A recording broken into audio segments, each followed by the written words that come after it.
Bonjour tout le monde, bonjour Fanny. Bonjour tout le monde, bonjour Julien. Bon, alors aujourd'hui, c'est une étape, on va dire, d'agrément visuel. On va faire du bien aux yeux. Ouais, parce que tu vois, j'étais justement en train de regarder, tu vois, l'aile, quelque part, heureusement qu'on a réussi à en retrouver une. Parce que tu vois, ici, elle est quand même assez abîmée. Tu vois, regarde. Et il y a encore des pellicules qui s'en vont. Je me demande si on n'est pas arrivé au plastique là par exemple. Ouais, c'est possible. Parce que les traces qu'on a là, ça fait vaguement penser aux traces de ponçage quand on prépare une caisse pour la peinture. Tu vois, Ouais. où t'as des zones où c'est plus ou moins la tôle apparente. Enfin, un peu plus ou un peu plus, moins, ça dépend du côté où on se place. Et comme là c'est du plastique, ben on a vaguement l'impression qu'on arrive au plastique. Le plastique ou l'après. Mais je crois que le plastique est noir sur les ailes Clio. Bah je sais pas, je te dirai ça quand on la démontera. Ouais, bah on verra ça après. Enfin dans tous les cas, je pense qu'il y a dû y avoir une tentative de restauration, mais à un moment donné, quand c'est mort quoi. Voilà, donc il faut se rendre à l'évidence. En même temps, Ça a quand même été une galère à trouver. ouais, l'aile avant gauche, c'est la plus attaquée, on sait pourquoi, et en même temps, franchement, on a galéré pour trouver avec la bonne couleur. Et visiblement, c'est la plus vendue aussi. Ouais, ben probablement, et t'as vu, c'est ce qu'ils nous ont dit là-bas aussi, c'est que c'est toujours l'aile avant gauche qui lui demande, quand le vernis n'est pas pété. C'est sûr. Donc, en gros, apparemment, ça serait une galère. Ce qu'on sait, c'est que en plus, pour revenir sur notre moteur, bon, on le fait tourner un petit peu tous les jours. Oui. Parce que c'est avec la circulation du produit dans le circuit d'huile que ça s'entendra moins. Mais il commence à fortement ressembler à mon bruit sur le coupé bleu. Parce que c'est le même moteur avec le double bobinage. Et franchement, ça fait quand même plaisir. Ouais, bah niveau moteur, il nous reste juste, enfin on avait dit qu'on avait fini avec le compartiment moteur la semaine dernière, mais pas tout à fait, parce qu'il reste juste le filtre à air à changer, et on va aussi changer les bougies. En fait, on a fini, oui, par rapport à ce gros problème de claquement qu'il y avait à la base, parce que c'était bien pire que ça. Et en même temps, maintenant, tu vois que c'est un moteur qui a plus de trous en accélération, plus rien. Là, il tourne normalement.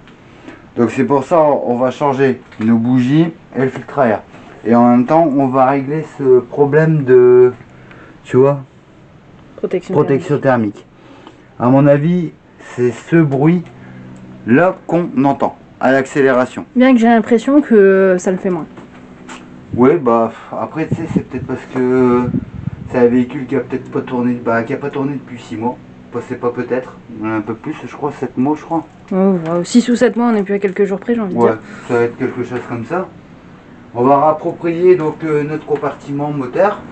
Et par contre, j'avais une question aussi. Oui, vas-y, je t'écoute. Je sais que le cylindre bloc d'échappement, là, tu sais, la pièce carrée là, avec le cylindre bloc à l'intérieur. Le cylindre bloc avec les 3 vis de 13, les 3 ou 4 vis de 13. Voilà, c'est ça. Je sais que celui-là est à changer. Est-ce que ce serait pas ça qui occasionnerait la vibration, justement? Non, mais ce qui est sûr, c'est que de toute manière, en fait, ton échappement il est monté sur cylindre bloc. Pour, on va dire, subir les vibrations. Et en même temps... Bah justement, c'est un bruit de vibration qu'on entend. Justement. Mais ça vient de l'avant. Parce que tu l'entends à l'accélération après 3000 tours, en général, vers 2500, 3000 tours. Donc tu vois, c'est un bruit de tôle. Et donc en fait, avec la vibration du moteur et la vibration de l'échappement, pour moi, tu vois, c'est cette vibration-là, tu vois. Comme ici, les tôles, tu vois, qui se touchent. Oui. Par exemple. Et normalement, elles doivent être bien en face. Voilà, ils doivent être en face et ne pas se toucher. Surtout ça. Donc c'est pour ça qu'on va régler ça en même temps. Changer le filtre à air et changer nos bougies. Comme ça, au moins, on sera tranquille. Pour la façade, bon, la avant gauche, c'est sûr, elle y passe. Le capot aussi. Bah, le capot, c'est clair, je pense que là, il n'y a pas photo pour lui. Et là, l'avant droite aussi, parce qu'on ne va pas donner les clés d'une voiture avec une aile cassée. Ouais, non plus quand même. Bah, c'est dommage parce qu'elle est encore un peu près propre. Et tu vois, celle-là, on aurait pu la... C'est ce que j'allais dire, on aurait pu la sauver ou minimiser ou faire un truc. Mais bon. Mais tu vois, bon là, quand tu vois ça, tu te dis que c'est pas la peine. De toute façon, Même au contrôle technique ou autre, ça risque de pas passer. Donc... Puis on s'occupera des phares aussi. Oui, bah celui-là, il est un peu plus endommagé que celui-là, je trouve.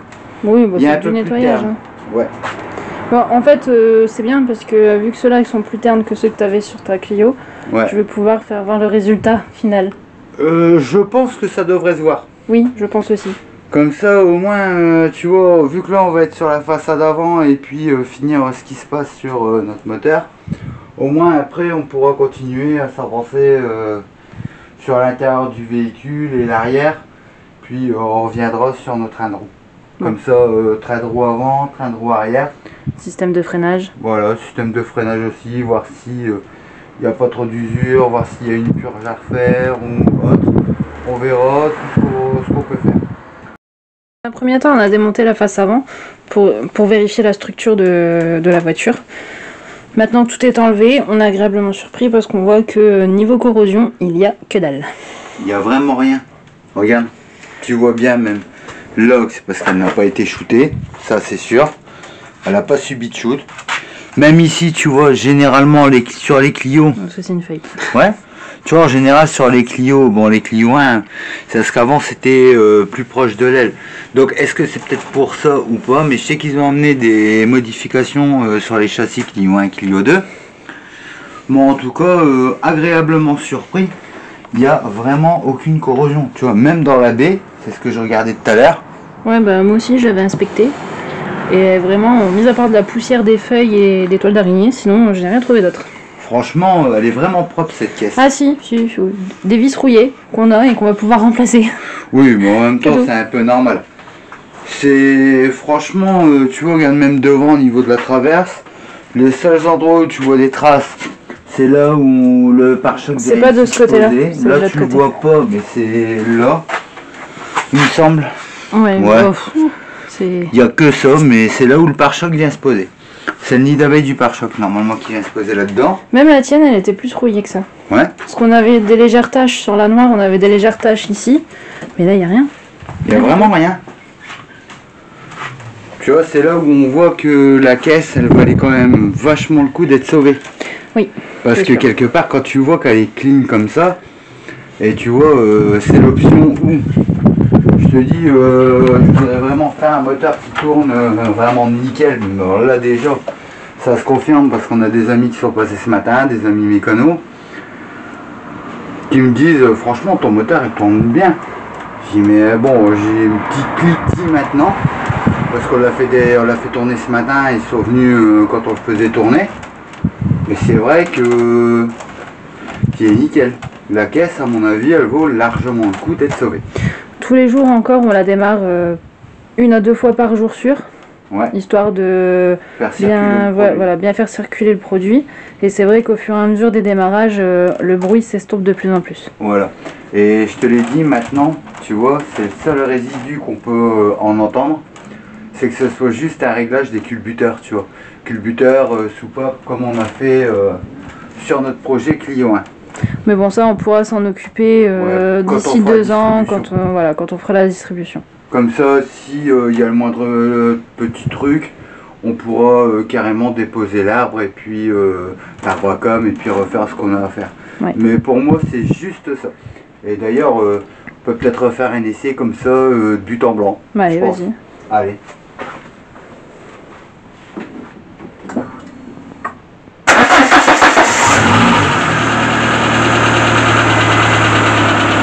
On voit quand même une nette différence. Une nette différence, c'est sûr.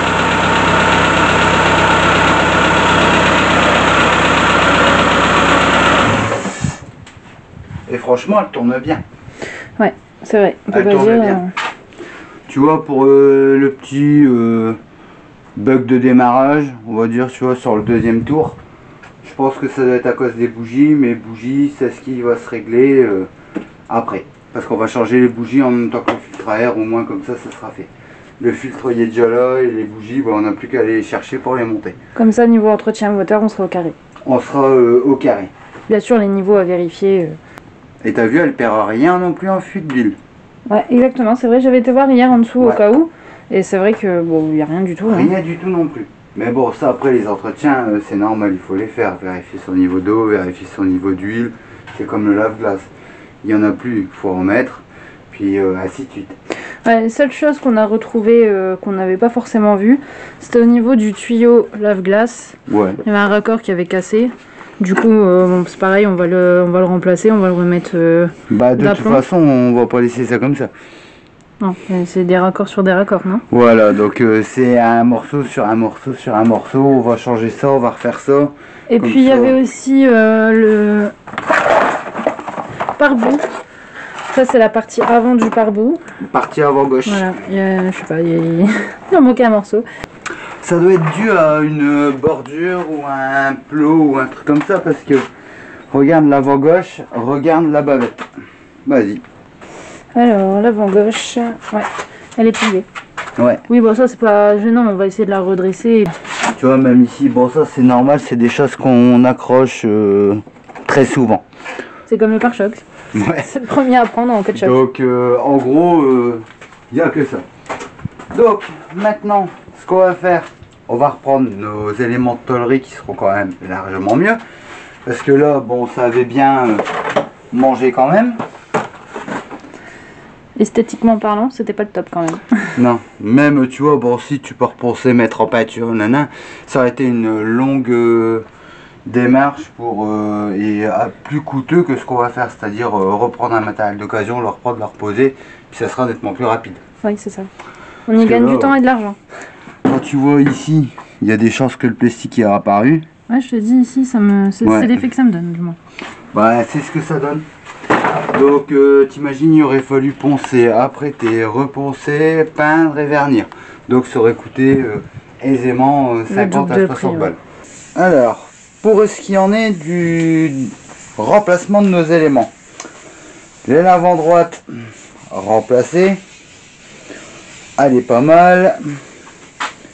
Et nous avons effectué le réglage. Et là, c'est franchement pas mal. À ça, le capot, lui aussi, il a été remplacé. Réglé également. Et, bon, ça, c'est nos vieilles ailes. Mais on va pas tarder à voir la différence. Alors, là, ici, l'aile avant gauche. Qui, avant, bien sûr, c'était celle-ci. Je pense qu'il n'y a pas photo. Pour ce qui est de, on va appeler ça la friction, le bruit à l'accélération, ça venait de ces protections là. Pour maintenant, c'est fait. Et là, on voit pour changer nos bougies. C'est une chose que je fais tant que Fanny est au nettoyage des optiques. Chers collègues, ça dit quoi? Ah, ça dit que semblant de rien, ils en avaient quand même besoin parce que là. Ouais, t'as fait le plus abîmé en fait, l'avant droit. Ouais. Ouais, celui-là, tu le voyais en fait au reflet, il faisait des traces jaunâtres. Ah ouais, bah, je te confirme. Ouais. Ah ouais, bah. Quand tu vois ça. Ouais, c'est pas très étonnant. Ouais, bon, ce sera une chose de plus de fait au niveau esthétique. À l'avant, je crois qu'il reste plus que le pare-boue à changer, si je me trompe pas. Ouais, bah, à l'avant gauche. Parce que le pare-choc, bon, il est un petit peu mangé et quelque part, on le voit ici, en bas, avec la lame. Ce qui est déjà bien avec le pare-choc, c'est qu'en fait, quelque part, il est nickel. Il y a juste une griffe ou deux là sur le côté. Il y a une griffe sur le côté droit, je crois. Côté gauche, là. Ouais, là, tu vois, ici. Et sur le haut, là, du côté gauche. Ouais, mais ça, c'est le plastique. Là-bas dans le coin, ça se voit pas. Ouais. Mais après, au niveau, il n'y a que la lame, en fait. Ouais, bah, ça devrait aller. C'est le principal. C'est le principal et c'est ce qu'on va faire. En même temps, pour nos bougies. Nos bougies, donc, comme on l'a dit, on allait les changer en même temps que le filtre à air. Je pense qu'il n'y a pas photo quand on voit ça. Bon. Au moins, on sera reparti vraiment sur des bonnes bases en rapport à la mécanique. Le moteur, je précise. Sinon, après, on verra ce qu'on va faire, nous, pour dire de redresser la lame de pare-choc. Mais en même temps, je veux que toi, tu t'éclates avec ça. Bon, j'ai l'habitude maintenant. Ah bah oui, c'est clair. Bon, donc même procédé que d'habitude. On a commencé au 1000. Et puis bien sûr, on va finir ça avec du 5000. Dans tous les cas, on a fait une vidéo complète dessus quand on était sur les phares de la Clio. Exactement. On avait déjà fait donc cette vidéo, une vidéo comme ça. C'est pour ça qu'on la refait pas voir non plus toutes les étapes. Parce qu'on avait fait une vidéo sur le nettoyage des phares. Donc comme ça, au moins, ça sera fait. Et bien sûr, papier à poncer à l'eau, comme d'habitude. Bon là, il est bien blanc, bien terne. Tu vas le finir au 5000 ou... Là, j'ai fait que le 1000 pour l'instant. T'as fait que le 1000? Je vais le laisser sécher, je vais commencer l'autre. Ouais, parce que là, il est bien opaque. Et celui-là, c'est juste qu'il y a des traces en fait. Ouais, c'est ce que je t'avais dit, on aurait dit qu'il a déjà été poncé celui-là. Qui avait déjà été refait. On va faire ça avec notre méthode et on verra bien ce que ça donne. Hein. Voilà, et on fait tout dans la foulée, comme ça au moins c'est fait, on est tranquille. Voilà. Bon, on se retrouve après pour tous ces éléments-là reposer et en même temps voir le redressage de notre lame de pare-choc qui a l'air d'avoir bien souffert. Alors en ce qui concerne la dernière grosse partie, on va dire, de la face avant, ouais. Il ne reste plus que le pare-choc. Bon, le pare-choc il est en bon état, il n'est pas cassé. Juste quelques griffes qu'on avait fait voir ici, mais ça c'est pareil, par la suite on va essayer de refaire quelque chose pour dire de minimiser. Et le gros problème du pare-choc c'était la... Aide-moi, comment ça s'appelle? La lame. La lame, oui. Donc forcément, comme le pare-choc c'est pour parer les chocs, donc c'est la première pièce qui prend. Et là, elle a bien pris. On peut dire ça comme ça. Franchement, pour avoir ce genre de résultat avec une lame, surtout qui est flexible, franchement, faut y aller quand même. Ah, parce qu'en fait, elle est flexible, c'est une espèce de quoi, de caoutchouc ou je sais pas quoi. Ouais. Mais il y a quand même une petite partie métallique pour dire de la placer. Je pense que ça doit être là, cet endroit-là, non? C'est ça? En fait, si tu as une partie métallique ici, là, le long. Donc, bon, le métal encore à la limite, on peut le redresser, mais c'est la lame en elle-même, le caoutchouc, on ne pourra pas faire grand-chose. Donc, je pense que ce qu'on va faire, c'est qu'on va essayer de l'enlever et de faire comme on a fait sur la tienne. Ouais, de toute façon, l'enlever et la refixer. De toute façon, je crois que c'est la seule solution qu'on a. L'enlever, essayer de redresser ce qu'on peut redresser, et puis aussi pour dire de remettre que des rivets, mais des rivets de type éclateur. Voilà. C'est le plus simple qu'on a à faire. Donc je pense que ouais, ça doit être à peu près la seule solution qu'on a pour celle-ci. Mais franchement, pour le coup, le conducteur, là, il a pas fait semblant. Ouais, bon, ça arrive, hein. Ouais, mais là, quand même, faut y aller. Bon, on va essayer de faire quelque chose de bien avec ça. Allez, on tente la réparation de la lame. Si pas, au pire, on la changera.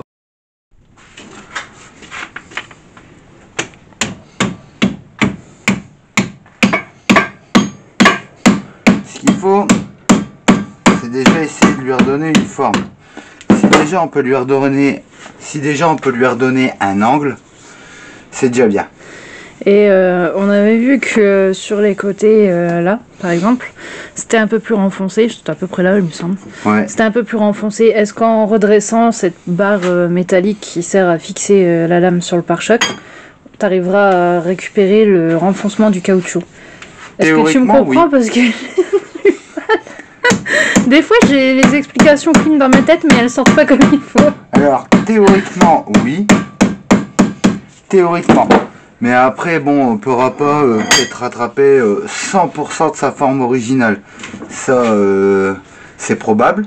Mais déjà, rien qu'en faisant ça, tu vois, on arrive à la redresser. Ouais, je vois que c'est différent, ouais.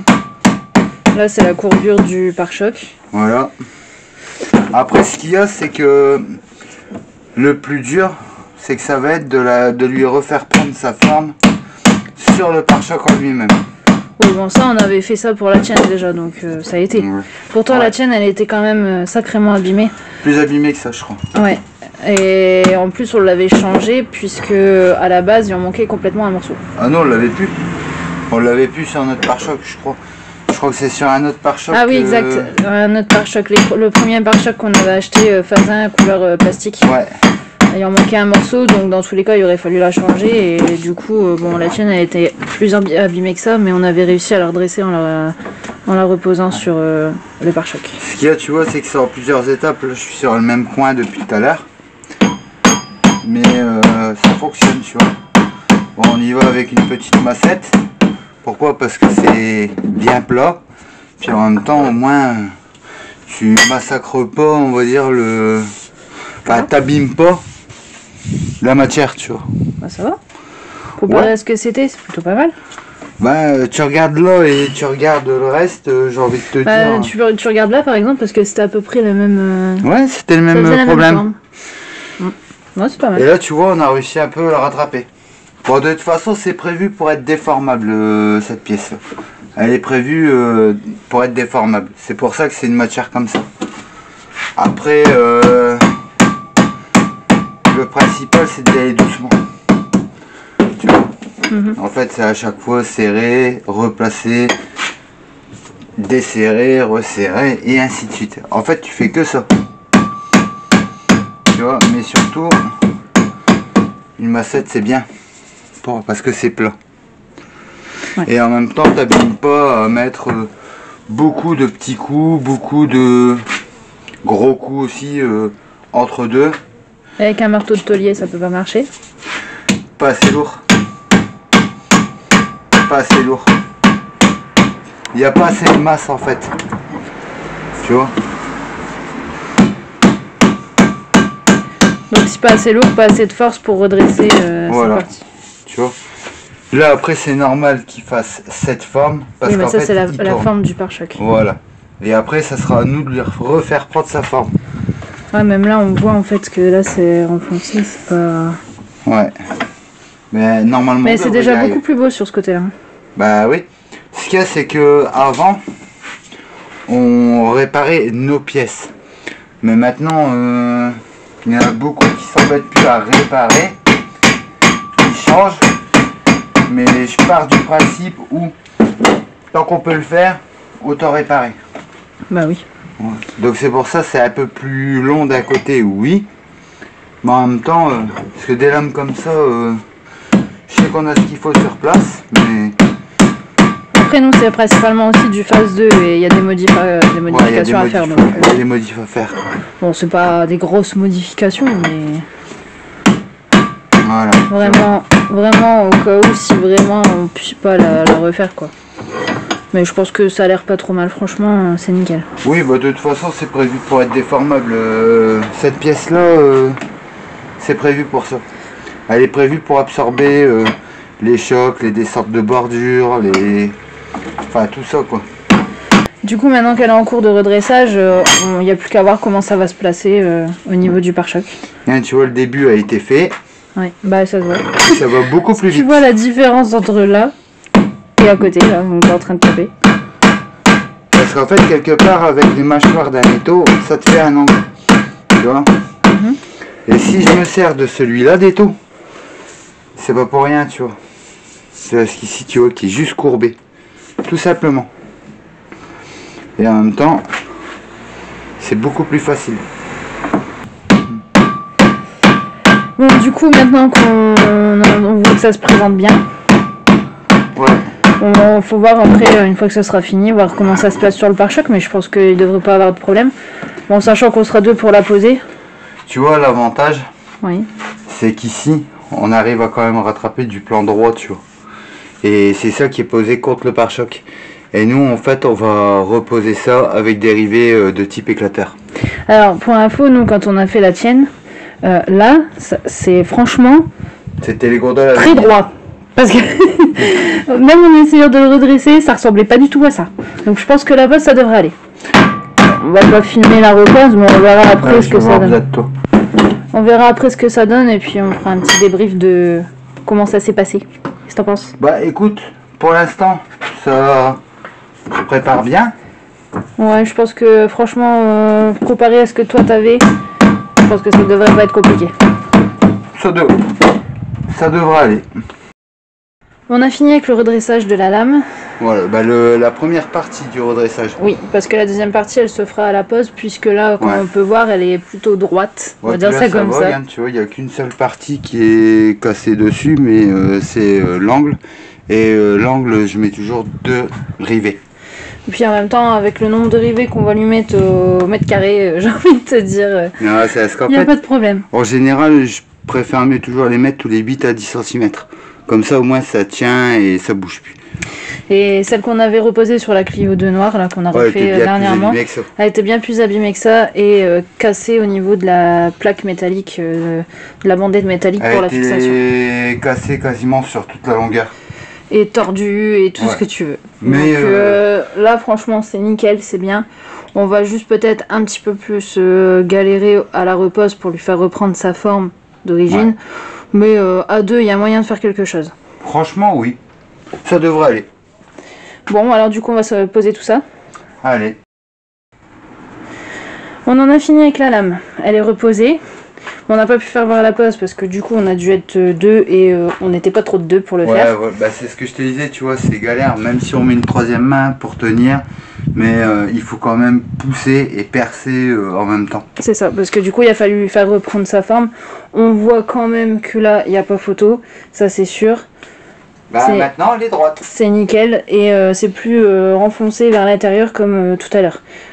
Pour ça, c'est moins croqué aussi. Exactement. Pour ça on a utilisé les mêmes rivets qu'on avait fait les bas de caisse de la Clio 1. Donc c'est des rivets éclateurs type pop de 4,8 par 20. Pareil aussi pour la réparation justement de la lame de la Clio 2 noire. Et du coup on a percé au 5. Voilà, bah oui parce que c'est du 4,8 donc tu perces en général une marge de 2-3 mm. Puis après tu peux placer tes rivets sans aucun problème. Et vu le nombre de rivets, elle va pas se sauver. Ça c'est sûr. Ça c'est sûr. On en a mis à peu près tous les combien de centimètres? Environ tous les 8-10 cm. Voilà, et puis on a aussi refixé cette partie-là. Voilà, et surtout dans les angles. Ouais, surtout dans les angles. Comme on disait tout à l'heure, un de chaque côté de l'angle. Voilà. Pour dire de pouvoir lui faire reprendre sa forme normale. Et puis du coup, en même temps, on a refixé cette plaque aussi qui ne tenait plus que sur un seul rivet. Parce que ces deux-là, ils étaient cassés.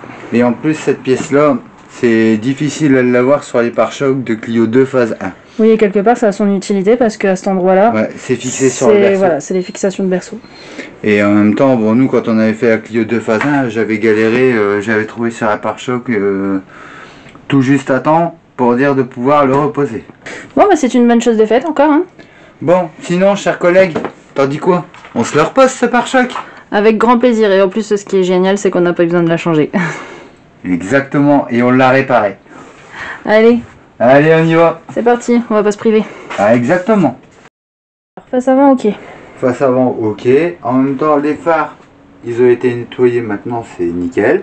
Les ailes, capot, pare-choc reposés. Oui, c'est franchement pas mal. Aussi, bien sûr. Même ici, tu peux voir l'ajustement.